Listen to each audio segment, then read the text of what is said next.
Salut. Comment tu vas aujourd'hui mon ami? On fait une pause ou un intermède dans toutes ces séries de montage. Parce que aussi le but de la chaîne c'est de faire des sortes de formats vlog un peu chelou.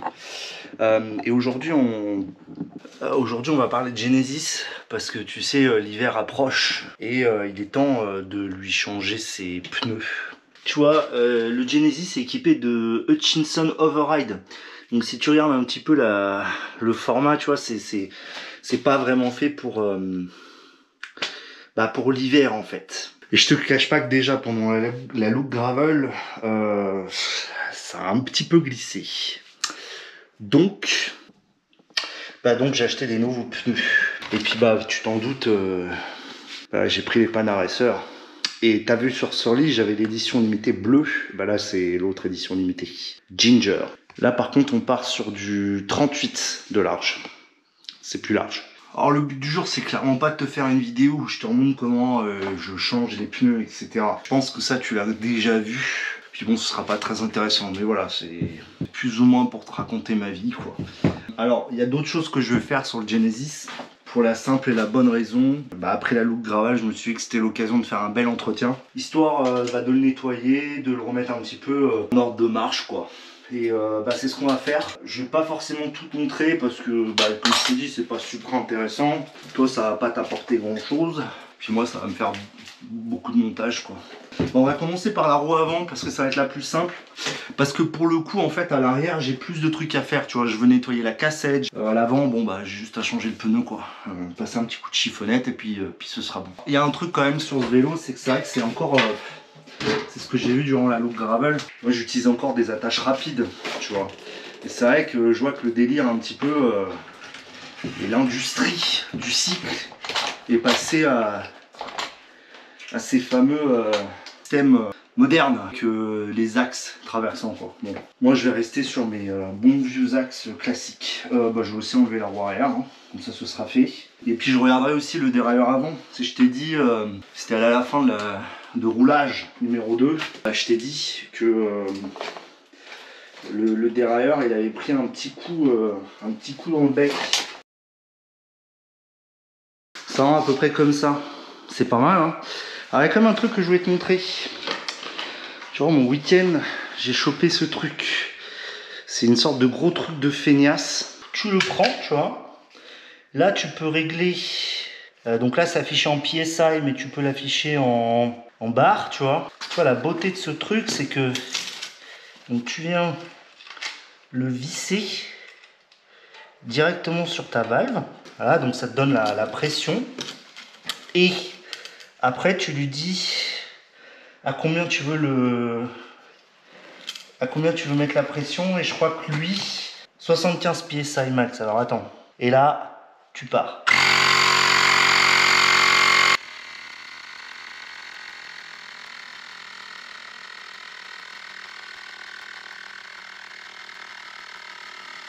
C'est cool, non?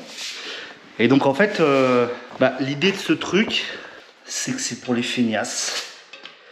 Et ça te donne aussi la pression, hein. Alors le seul petit défaut, pour l'instant, que j'ai vu, c'est que en fait, tu as plusieurs modes, donc voiture, etc. Et le seul truc, c'est que pour des hautes pressions, tu es obligé d'être en mode vélo et tu peux pas afficher en barre. Bon, heureusement, tout est à peu près affiché en PSI. Mais voilà, donc là, tu vois, ça a mis même pas 2 minutes, je pense, à charger jusqu'à à peu près 4,5 bars, quoi. On s'est trop chargé, je pense que je ne le laisserai pas à autant. Voilà, tu vois, c'est plutôt cool. Bon, en fait, je crois que je vais aussi démonter, tu vois, le pédalier. Juste aussi pour le nettoyer parce que je ne l'ai jamais fait. C'est vrai que souvent, j'aime bien faire ça. Et puis, c'est l'occasion un petit peu de voir si tout est bien graissé, tu vois. Parce qu'au final, celui-là, je l'ai acheté, mais je sais pas si ça a bien été fait, tu vois. Et ça, c'est un peu le truc, tu vois, des vélos que tu achètes tout fait, tu vois. C'est que tu sais pas vraiment si ça a été bien fait, quoi. Ça va être l'occasion de découvrir le poteau rose. Donc sur le Genesis, tu vois, c'est un pédalier vraiment tout ce qu'il y a de plus classique, hein. C'est une copie de Shimano, je pense. Ouais, c'est même sûr, hein, c'est une marque blanche. Ça a bien été serré au couple a priori, donc ça c'est déjà une bonne chose. Bon, ça m'a l'air en bon état.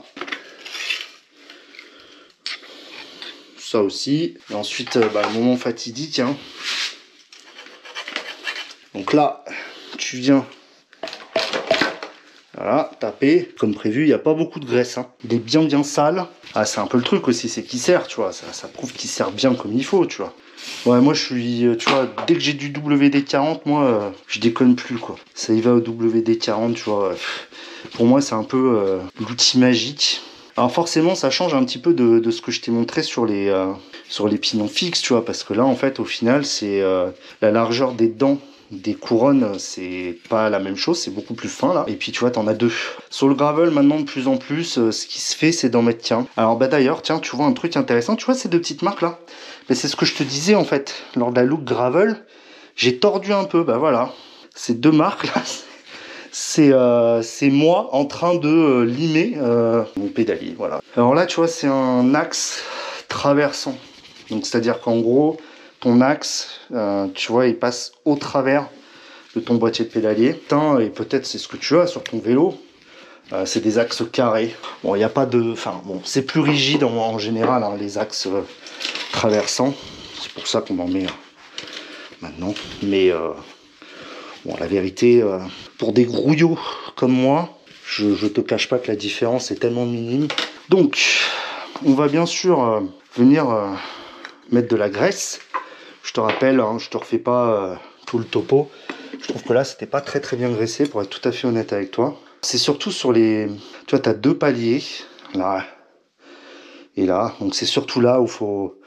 Moi, je dis, faut être copieux, quoi. On va venir insérer l'axe. Voilà, tu mets un petit coup de pichenette. Tu sais, je t'avais dit, il y avait une bague, là. Là, bien sûr, je l'ai oublié, tu vois. Parce que, parce que je suis un tocard. Donc, on recommence. Donc là, tu vois, là, ça bouge encore. Donc là, tu continues. Il faut plus qu'il y ait de jeu. Si tu as du jeu, ça va être la merde, ça va niquer tes... Tu vois, il y a encore du jeu. Voilà. Donc là, je pense que c'est bon. Et ben, on va venir serrer ces deux jeunes vis. On va les serrer coup par coup. Alors là, il faut y mettre un petit peu plus de volonté sur ces vis-là. Tout simplement parce que c'est celles qui vont vraiment maintenir ton pédalier dans sa position. Alors normalement, il y a un couple à respecter. Et je sais plus combien c'est.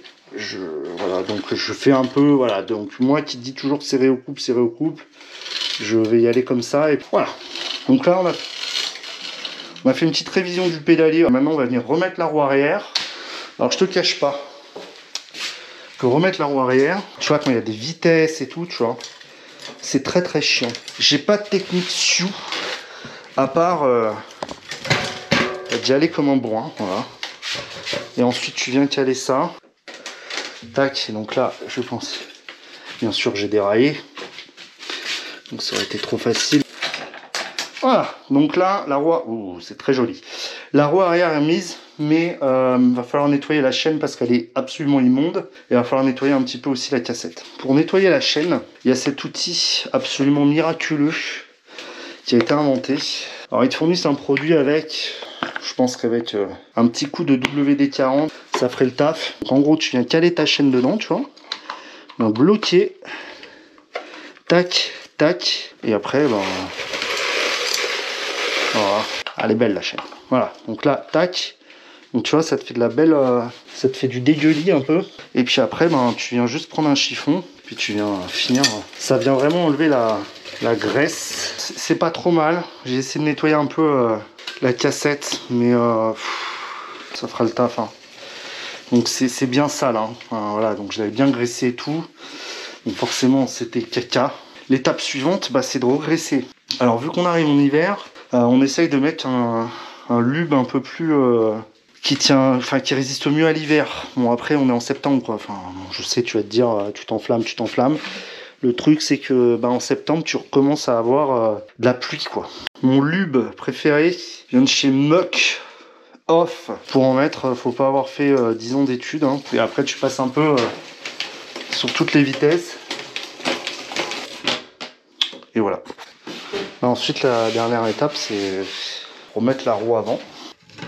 La mettre en face du disque, voilà.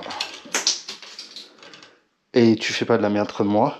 Putain, serrage rapide. Tu vois, les serrages rapides, ouais, je commence à vraiment comprendre pourquoi tout le monde part sur autre chose. On va lui passer un petit coup de chiffonnette. Parce que quand tu fais de la mécanique, tu en fous un peu partout.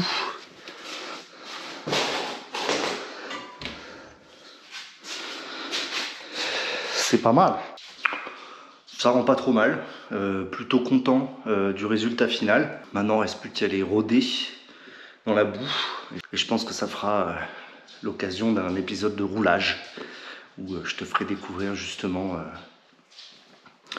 ces super pneus Gravel King. N'oublie pas tous les abonnements nécessaires et récurrents, d'activer la fée clochette. Et puis, moi je me casse.